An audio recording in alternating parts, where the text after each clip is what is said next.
Hello everyone and welcome back to my channel. In this video we're gonna see how we can use SurgeXT to make, in a quite simple and straightforward way, I believe quite satisfactory acid bassline. Let's see what's what. So the finished product somehow should sound something like this, with this mod wheel controlling the filter, this first macro controlling the resonance, allowing it to go somehow in this squeakish territory, but we can get a lot more there with this other knob, this feedback knob.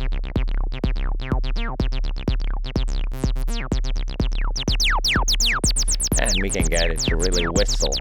And here we have the saturation knob for the wave shaper. And there's somehow mandatory effects, a bit of reverb to get the impression for some reason we're doing acid techno in a, I don't know, a cathedral or something like that, and some delay.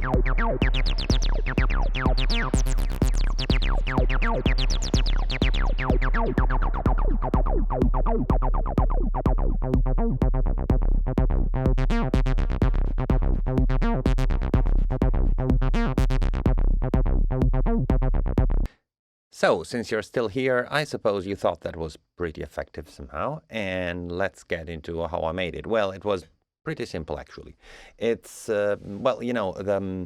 what you usually call an acid bass line is, somehow something that would be reminiscent of the sound of the somehow beloved and somehow dreaded 3B303 from the 80s, then which became the big sensation in the 90s. Well, I suppose you know what I'm talking about. It's been cloned countless times. It is featured in countless tracks. It is in the name of a lot of tracks. So what we need to do is making basically a simple subtractive block bass. And here I will choose this vintage ladder because it has a very nice sounding feedback, and I'll go for this 4 version of it, right? This type 2 compensator. Why?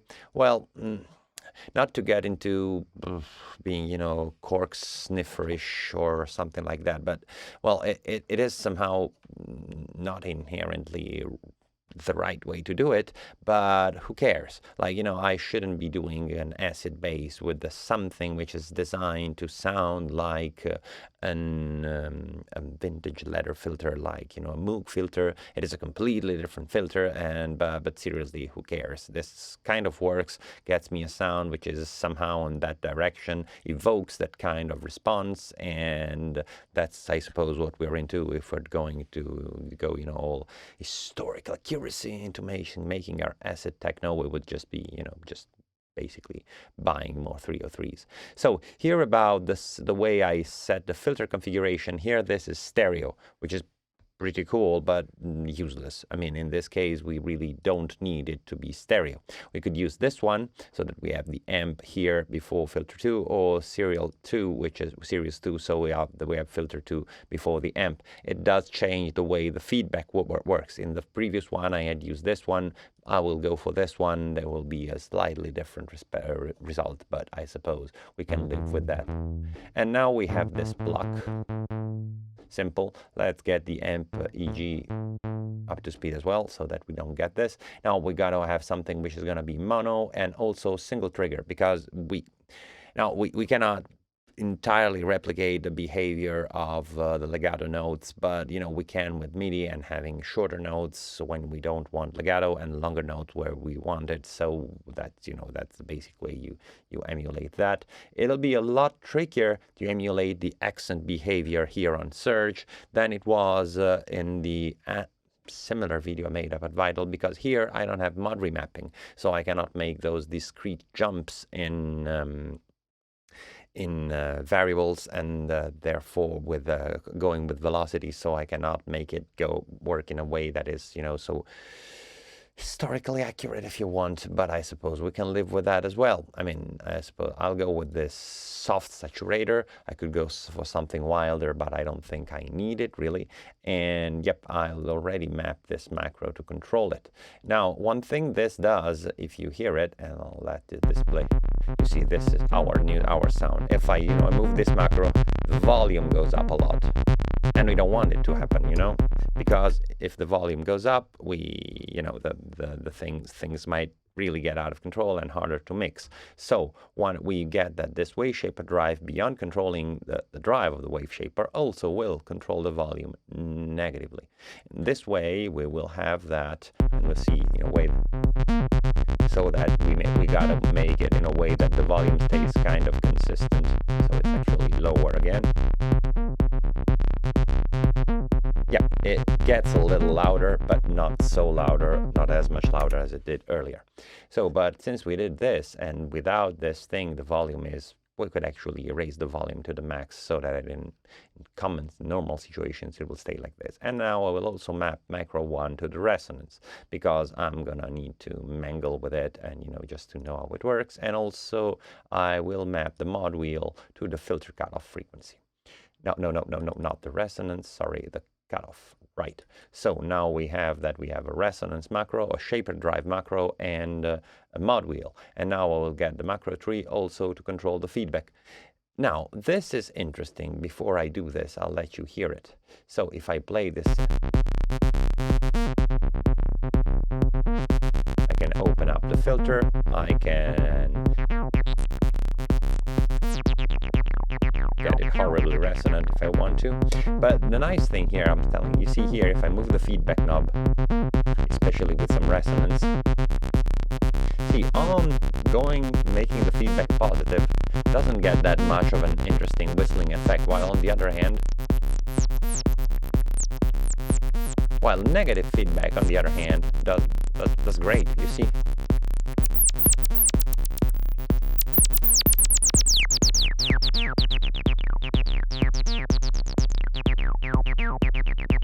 Doesn't it? Yep. This is exactly what I was into. So what I will map macro 3 to do is control the feedback negatively. And so we have this result, which is somehow kind of close to the one.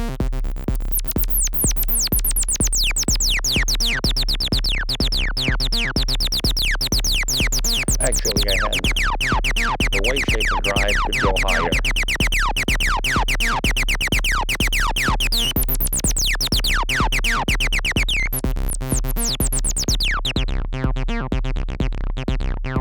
Now, if we go for the uncompensated version of this, we will get that when the resonance gets high, it will not sound the same as we wish. So there's a bunch of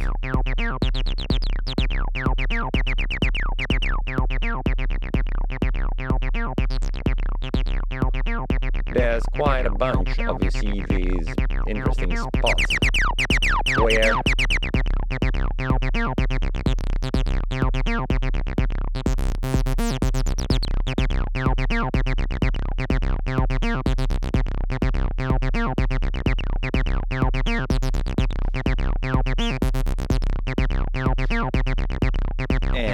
there's a lot of spots in which it definitely sounds very, very acid and the like. Well, what about the rest? Well, here I had put a reverb. Oh, also, of course, if we want to stay in the, even in the, you know, somehow traditional 303-like domain, we could think of having it being playing a sawtooth or a square wave.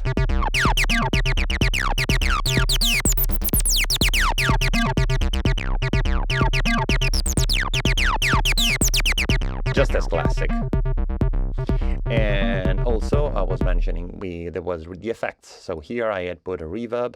Actually I had gone kind of lazy, going for this large church, and then actually not even touching it. I thought I was just using this one. While for the delay I had went for this one of these rhythmic, but then I had changed something, especially in by raising the low cut and the high cut too, so that I had the delay working more in the highs, and then I just mapped macro 4 to the reverb and macro 5 to the delay, and that was it. And so the finished product sounds like this,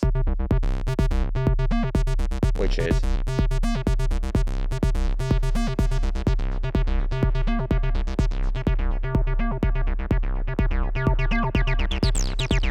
which is, except for the fact that I'm using a square wave,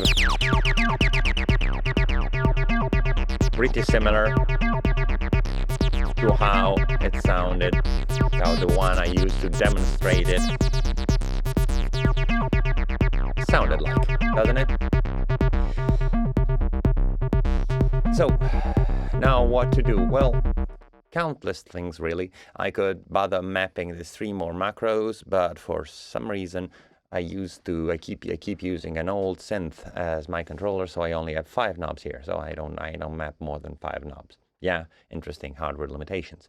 And also I could be thinking of putting some more saturation here, something, you know, kind of subtle and gentle, because, you know, for example here, a tape, this simple preset of this tape may be mixed a little bit less than 100%, say.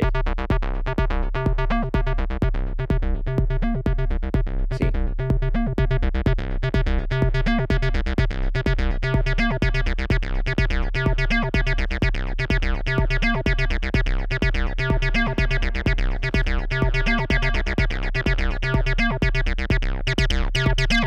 I don't know, I'm already liking it. Can't you tell by my face?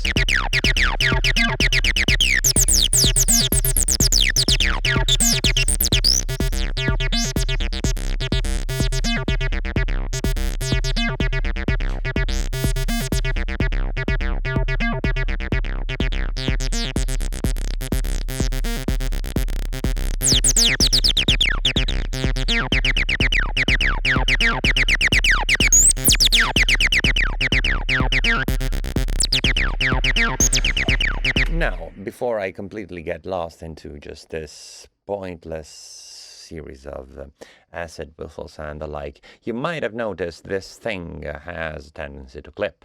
Just like the real thing, you know, I'm having resonances and things feeding back up, both in the voice structure and in the delay, and the levels will eventually get out of control. What to do with it? Well, the most obvious solution ever. You could put a compressor somewhere, which would be a good idea. Or if you're even lazier than this, just put something like a multi-effect, say a conditioner, just a big suppressor right here, and then, you know, set it up so that it does what it's supposed to. So that it just, you know, gets some peaks without getting your volumes too high. See, if it's right here, it's already.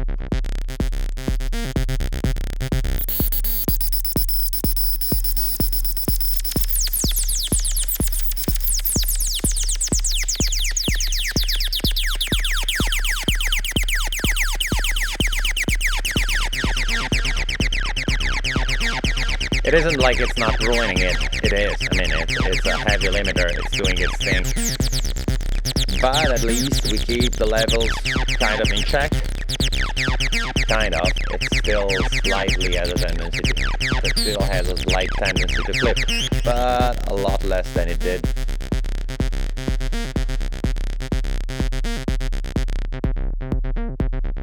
And yep. This is it. We could go and do a lot more things, actually. I mean, making sure all the macros do things properly. See here, I'm moving this mod wheel, and yep, the volume actually does go up a lot, and things might get troubling just because of that as well. So if I get that, like I get, like, say 2 dBs volume less when I open the mod wheel, even more than 2 dBs, let's go even, let's see, 3-4 dBs. Actually, 4 is a little too much. 3.5, right? See, you can see that the volume doesn't seem perceivably lower. Actually, it does get as a whole higher because there's a lot more frequencies coming in. But it does, especially when the resonance is so low. But it does, you know, keep the consistency of the volume together even when I get the other things up and I get my resonance screaming.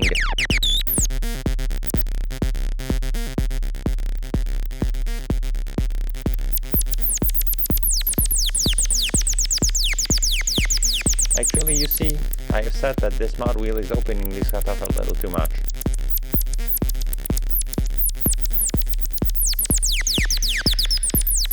So now we have more, you know, more detail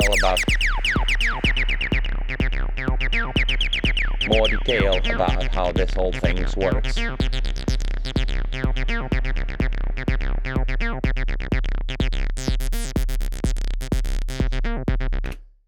And yep, this is it. So thank you for bearing with me for all this video. I am sorry if the content doesn't sound advanced as the things I've been talking some other time, but I don't know, I just felt like making a basic, simple video about something probably everyone already knows. I hope I haven't been too boring. Sorry to all the people who subscribed in these like 7 months or so in which I haven't been publishing a video. I thank you all for your blind faith in the fact that this channel wasn't dead, and yet it isn't dead. I'll be making more stuff, hopefully with some regularity. I cannot make any promises, but as usual, if you have any questions, any requests, something you would like me to see discuss on this channel, well, I'm here. Just there's a comment section below, just tell me. I might ask you to subscribe if you haven't already, but now actually I'm kind of good with subscribers. I mean, they don't hurt, but they're not really what I need.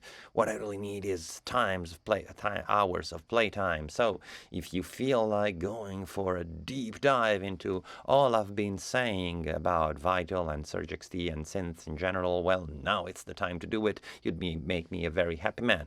Beyond this, there's a few links in the description. Actually, there is only one that brings you to my link tree, where you find a lot of other links to find out about my music, my gumroad, where you can buy patches for Vital, and you can get some free patches for SurgeXT too. So all this said, thank you again, and bye, and see you hopefully very soon.